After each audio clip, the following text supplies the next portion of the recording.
Here's a helpful video about choosing what metal to spin with. So for this video, what I wanted to do is just a comparison of spinning a small 2-inch disc of either aluminum, pewter, or copper. The aluminum and pewter are approximately 20 gauge, and then the copper is 24 gauge. And I wanted to show you both the differences in the spinning qualities, as well as talk a little bit about why you might select the different metals.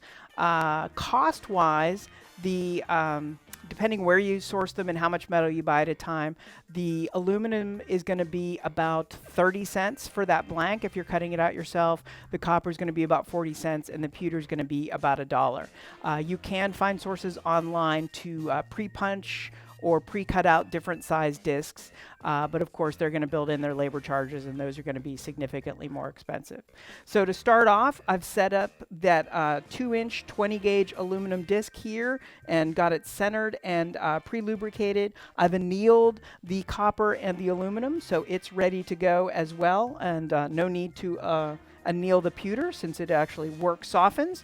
So I've got that set up, centered, and lubricated. We'll get started here. And just as far as any other basic spinning process, I will seat the metal first, making sure that it's going to stay on the chuck and not come off, and then work with force at the beginning of the stroke, kind of feathering off as it goes.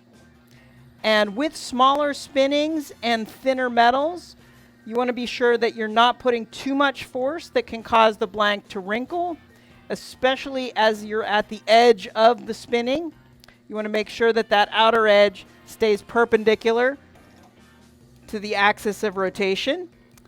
Now, you might have noticed I'm not a large human, so sometimes I actually use the spinning tools for leverage underneath my shoulder there. And this is probably as much as I'm going to lay this down without trimming or re-annealing. It's starting to take increasing amounts of force. So just to sort of compare the working properties, I'm going to stop there with the aluminum, and then I will get the pewter set up. Okay, now I've set up the pewter disc in the lathe. Again, it's centered and lubricated. And you're going to just have to take my word for it that I'm going to try and use approximately the same amount of force that I was using on the aluminum. So again, seating it against the chuck, working slowly out to the edge.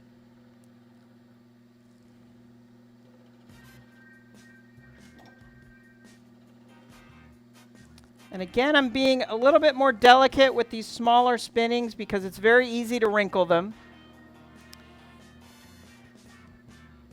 But you can see it's laying down to the chuck much more quickly, much more easily, not having to use the additional leverage of my body, like tucking the spinning tool underneath my armpit or something like that.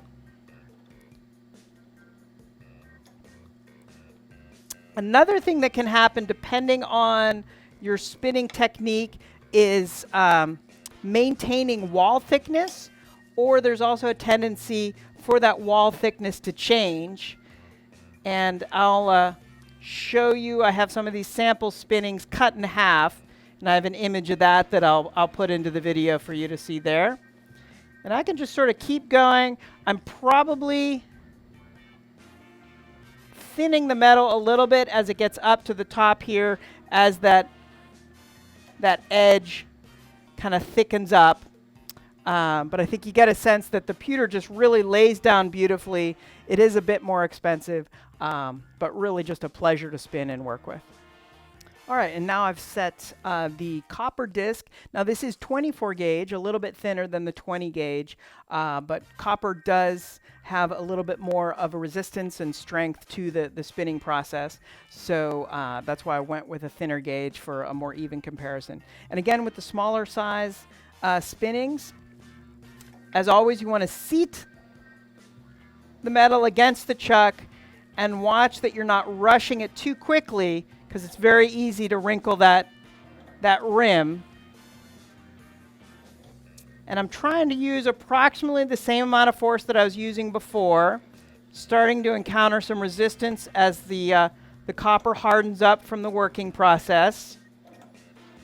And at any point, you can take aluminum or copper off of the lathe and re-anneal it and put it back on. Put a little bit more oomph into it here.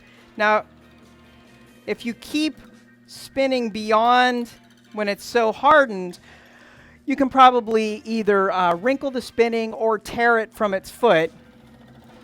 So that's probably as much as I'm going to do without annealing, just for sake of comparison there. So you've seen some of the working differences in the qualities of the metals as I was spinning. And then also in this picture here that I've included, I've taken those spinnings and cut them apart. And if you look closely, you can see the variations in the wall thickness. And that can happen based on continuing to force the metal when you should have annealed it, or just a variety of different kind of spinning techniques that can happen there. But that's very natural. You want to watch that it doesn't get too far out of whack, because that can cause tearing and a lack of structural strength in the spinnings. So in addition to the cost and the material properties, you also want to think about the function of the piece that you might be doing these spinnings for. So does it need to be food safe? Lead-free pewters are food safe. Aluminum, I would recommend coating aluminum and copper if you were going to put anything food-wise within those.